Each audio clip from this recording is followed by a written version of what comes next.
Good morning from Memphis.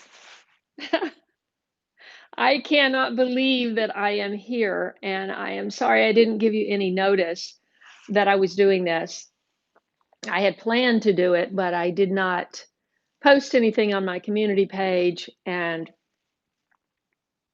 I'm doing this very quickly.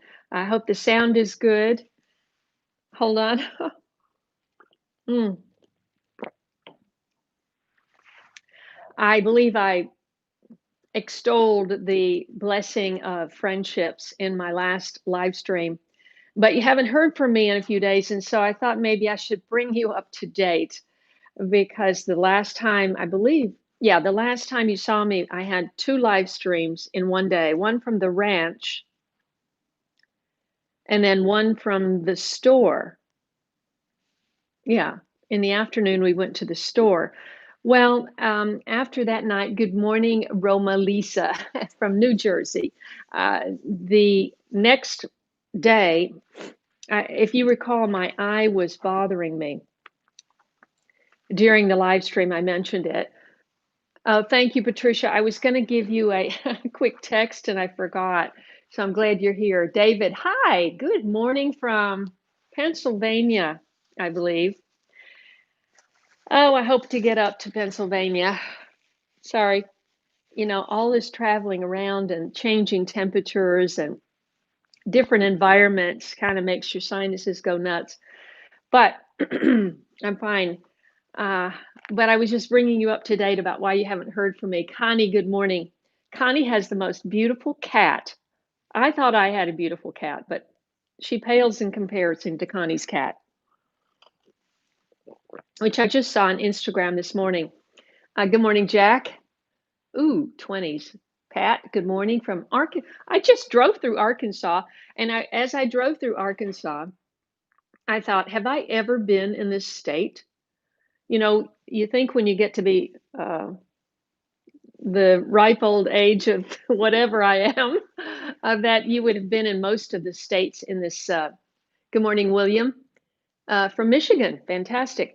You'd think that you'd been in most of the states of the United States, but I haven't. It's insane. I was driving through Arkansas trying to recall if I'd ever even driven through the state, and it's quite beautiful. And coming off the plains of Texas, then you start seeing all these trees, and it's quite beautiful. However, the I-30, oh my gosh, that is a grind.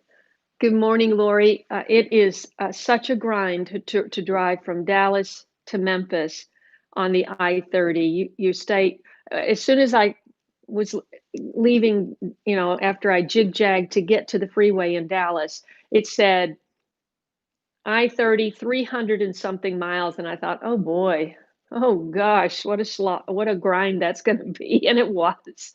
It's a major corridor. I mean, there were times in my little Prius, packed full of plants and a very unhappy, well, at times unhappy cat. I would be behind a semi, passing a semi. So there was two semis side by side, and I would be behind this semi, and there would be another semi here, and there would be another one on my tail, and another one to the. I mean, I was just boxed in. It was like that often, and I thought, okay, how am I going to go through? How am I going to survive? Keep my concentration and get through this. And the only, I was listening to an audiobook. Thank God for audiobooks. And I was listening to a book that I would like to recommend because especially I think it was chapters 4 and 5, it's a book called Miracles. And in chapters 4 and 5, he talks about how we have learned so much about life and how it exists on this planet from the time when, for for example, Carl Sagan was alive and well, teaching about the cosmos and science and everything on television. Well, and in scientific circles. At that time, they believed there were only two requirements that were needed for life, and these could be found in the stars, in all the stars, or a lot of the stars. I can't even begin to recount what the story is in this book of miracles by Eric Metaxas. He's evidently written a number of books, and he has a radio show. I had never read it. It was recommended to me, and it was a great listen for, see, it was 7 or 8 hours getting here. So, what I was going to say is there, he goes into great detail, I believe it's chapter 4 or 5, about what we know now about what a miracle it is that we are even here. It is some fraction that, I'm not a mathematician, but he goes into great detail about it, and it really blew my mind. So if you want to really be grateful and be amazed about the miraculous fact that we're even on, that Earth even supports life, and if Earth was a little bit smaller or a little bit bigger, or if the moon was a little bit bigger or a little bit smaller, or if the Earth rotated a little bit faster. I mean, have you ever thought about these things? Life would not exist. It's a miracle. I mean, yeah, it blew me away, and I highly recommend it. Now, I just want to give a huge shout out because I heard from Tony at Simplify Gardening in the UK, and he's in Wales, and I heard from him yesterday. Hi, who is that? Enjoy the decline. Who is that? Give me your name and where you are. Tony, I heard from yesterday, and he sent me a screenshot because he just surpassed 200,000 subscribers. And if anybody deserves that kind of success, it's Tony. And once you hit 100,000 on YouTube, I mean, I know if you're just starting out, you think 100,000, oh my gosh, you're just trying to get to your first 1,000, like Emmanuel at Ultimate Gardening. He's trying to get to his first 1,000. It took me a long time to get to my first 1,000. YouTube is a very different animal than when I started 8 years ago. There were no gardening channels, for example. And then the first 1,000 is your first milestone, because after you get to 1,000, I believe is when, well, I shouldn't speak out of turn, but YouTube allows you to monetize after a certain point, and then they allow you to do live streams or various things you're allowed to do once they determine that you're a legitimate channel. And when you hit 10,000, and I remember how so exciting, 10,000 is a big milestone. And now it's not such a big deal. If you can jump out of so many people are watching YouTube now. If you have an attractive young couple that are homesteading, and you got a great space and a great attitude, and you're savvy with the whole technical side, which I never was, you can get off to the races fairly quickly, and not have to slog along like I did for years. But anyway, I'm so proud of Tony. He has a full-time job. Hold on a second, it's kind of warm in here. He has a full-time job as a firefighter in his community in Wales, and he has a family, and he has a huge allotment, 2 or 3. He has a huge bee operation. He's got an orchard. He grows giant vegetables. I mean, the guy doesn't sleep. I think I heard from him last night at I said, "What are you doing up?" I think it was like 8 o'clock, which would have been 2 or 3 in the morning or something. I don't know. Are you on? Shalvin is here from Kerala, India. Thank you for joining. uh, 2:30. I just noticed you're here, Tony. I was just giving you a big shout out. because if anybody deserves success, it's you. And I told you that last night, and then I told you promptly to go to bed. Get in. Your wife is probably, where is he? He's up talking to Kaye in the U.S. Mm, I'm just so happy for you, and I hope I get to come back over one of these days if things ever improve. I look out the window here and I see these absolutely stunningly beautiful trees that are all golden and red. I'll give you a little peek. I don't have permission to show you this house, but this is the house, basically the house I was searching for. And the irony is, I found a house very similar to this. It had a little bit of a different, let's see, the dining room was on that end of the living room, and the fireplace was not in the living room, it was in the den. But it's basically if I had to guess, I would say that this house was probably built in the mid to late 70s. It's a ranch, one story. I want everything on one level. And it is owned by a college friend of mine.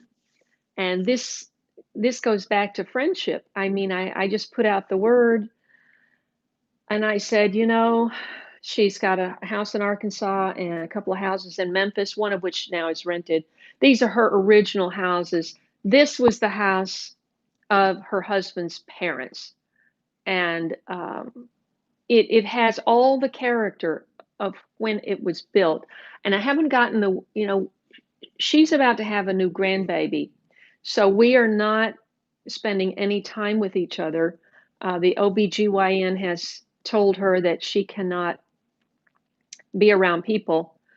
And so we had masks on and she just let me in last night and I was here alone. She said she was going to attempt, and I can't believe all of this furniture she got in thrift stores.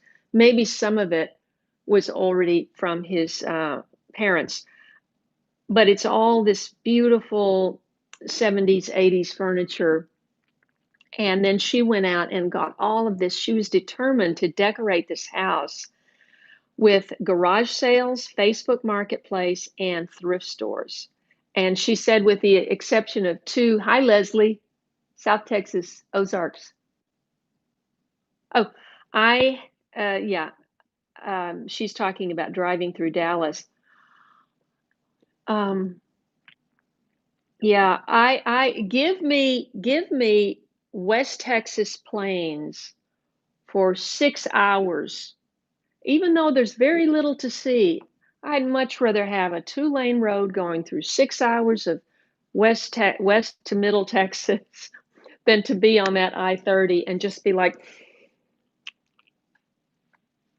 like this the whole way. And I had to just unpeel. I had my gloves on. I had to I would have to stop and say, okay, let go, Kay. Just relax your fingers. I would be like fist on the steering wheel. It was tense, but actually listening to that book and hearing about these testimonies of people who actually experienced miracles and learning more about all that was really, really fascinating. So yeah, the drive. So basically what I did was I left LA in a flash. I mean, I would just very quickly, I had to get out of there. My stuff went to storage. Jack, I think, is on. He was saying, "Oh, you made it to Memphis. You're almost to the end of the journey." Well, no, I've got 13 days before. You see, what the situation is I have a house under contract. I have not bought a house. You don't buy a house until you close. Closing date is December 1st. They did not want to move it up. I wanted to move it up. They said they were going to move it up. They said they wanted to. I arranged for a mover. My stuff went to storage. I left, and then they said, no, we really don't want to move it up. Okay, legally, I can't do anything about that. So anyway, my car is full of plants, and they have to go somewhere. And So all of that has to be figured out, and a lot has to happen in these next 13 days. I have made it understood that I'm not buying this house unless I see it first. So that does not happen until next week, the day or two before Thanksgiving. And then I've been invited to my brother's in Virginia for Thanksgiving, which, we'll see if that works out. So there's a lot to deal with and a lot to figure out. But I'm just here today and then I'm leaving. Uh, I keep getting, I had a Ring doorbell in my old neighborhood, and I thought, well, I'll change the ad because it's an app on your phone that, and even though I no longer live there, I still get all of these alerts, and it it just seems like there's been more break-ins and more attempted break-ins and all that sort of stuff since I left. It could be my imagination. I haven't really counted it, but I just got one, and I'm going, it's not my problem anymore. I got problems to deal with where I am. We all do. We all do. We have to keep our eyes open and we have to prepare and it's frustrating to think that I have to wait and keep waiting and you know not even be able to start planting anything until December. But that's the way it is. So uh, I am meeting my realtor next week and we're gonna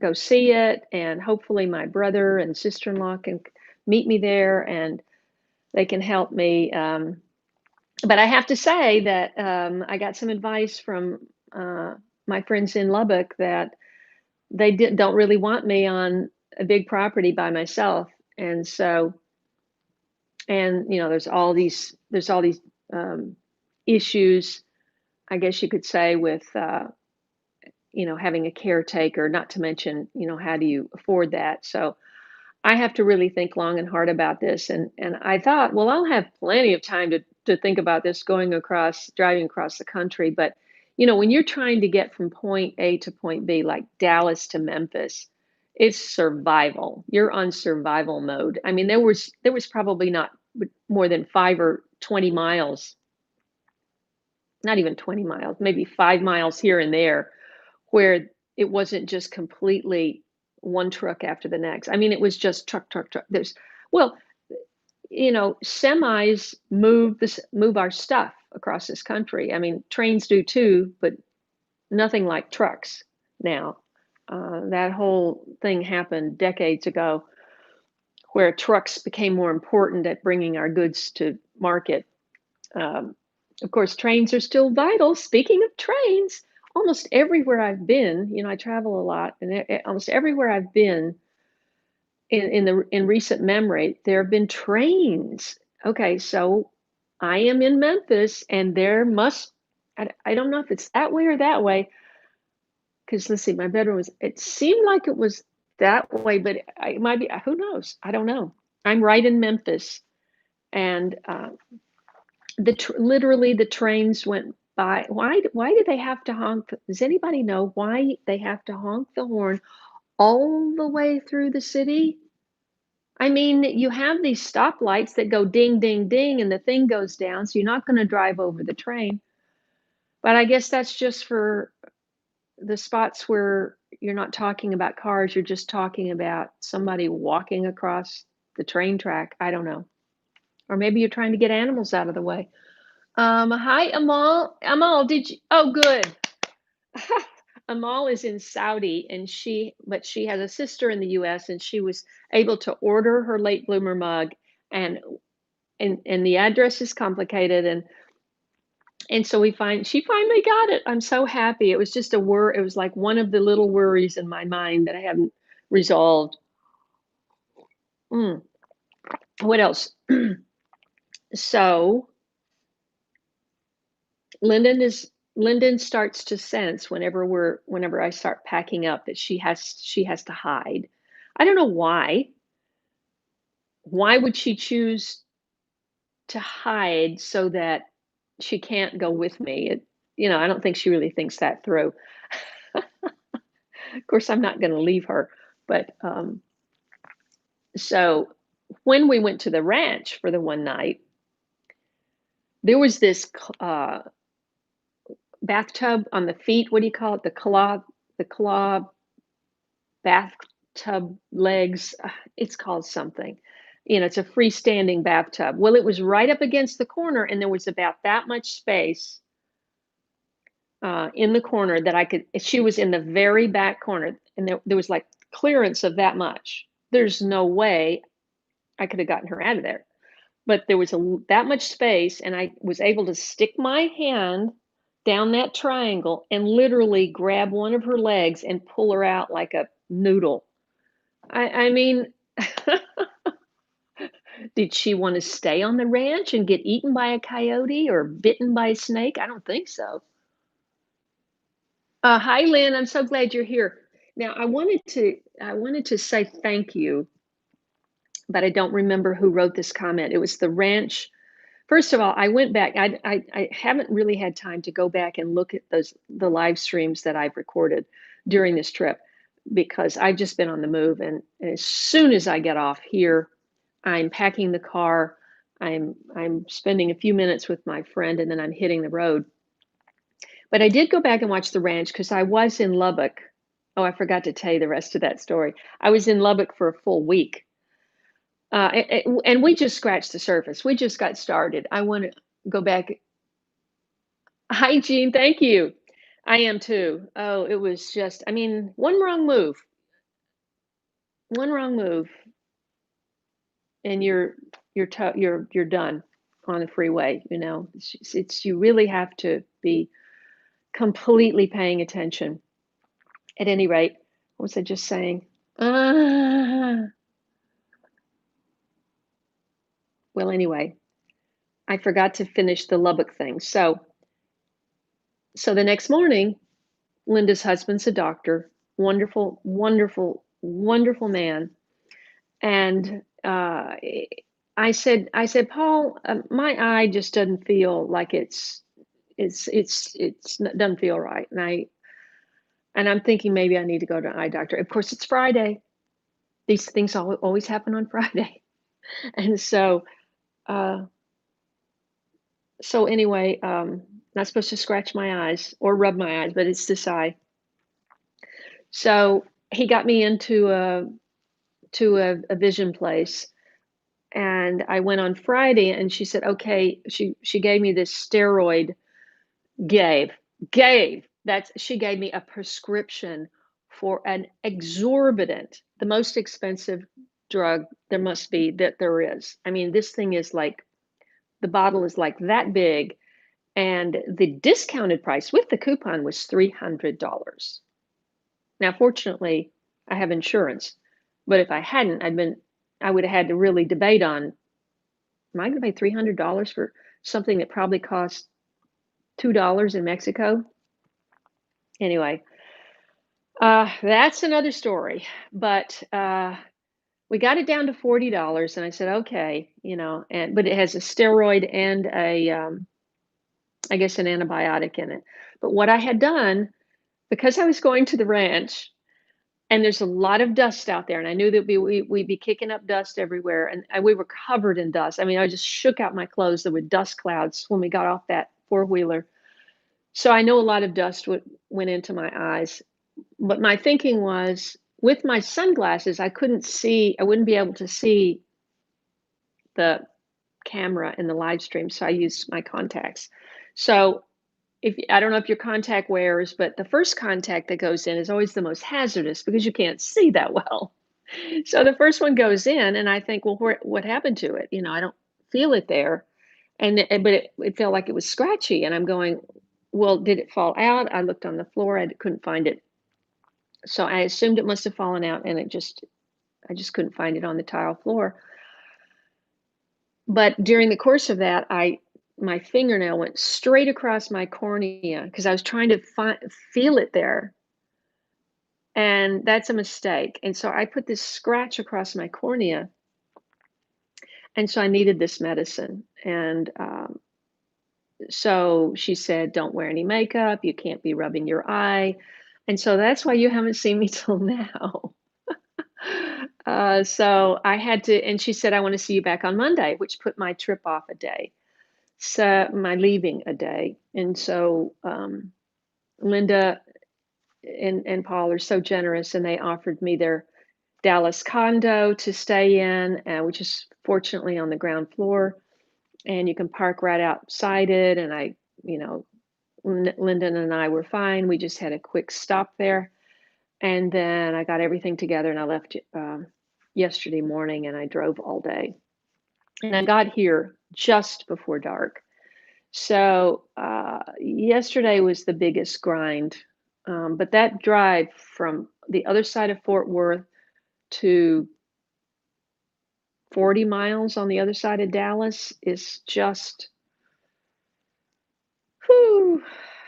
I, once you're in there, she has a beautiful condo in a beautiful neighborhood, but navigating Dallas is not something that I would care to do on a long-term basis.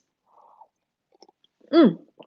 Memphis, on the other hand, Memphis has this great history, and I was going to like refresh my memory before I got on the live stream to talk about it because, first of all, I mean, I think Memphis is the name comes from a Greek city or something, I believe, but don't quote me because I didn't refresh my memory. But even though I'm from Tennessee, when we grew up, we sort of stayed in our little town. And we might have gone to the city to go to a movie or maybe go shopping once a year, but we kind of stayed put. And except for, of course, school sports, and then you're out. I was on the basketball team, so we did some traveling for that. But you just didn't travel and visit places. And so Memphis was hours away from where I grew up. And I believe I've only been to Memphis because I have several friends from my sorority that are in the greater Memphis area, I believe, a handful. And I have unrelated college friend that lives in Memphis. And I think I could count on one hand the times I've been to Memphis. But last night I said, "Is the water out of the tap safe to drink? Because I'm out of bottled water." And she said, "Oh yes." She said, there's an artesian spring under Memphis, and they have terrific water." Excuse me, and it does taste really good. Uh, so anyway, the it couldn't be more beautiful outside, and that went down the wrong way. Uh, I would love to just stay here for a few days, but their family is I mean, her daughter-in-law is kind of overdue, and she was dilated and head down 2 days ago. So they were really eager for this baby to come, and that's really all that's on their minds. And then as soon as I leave, then her husband and all the dogs come. That would not be a good combination with Lyndon. So, so I'm hitting the road. But yeah, just once again, if you haven't checked out Simplify Gardening, Tony is really, really an amazing hard worker. He deserves all the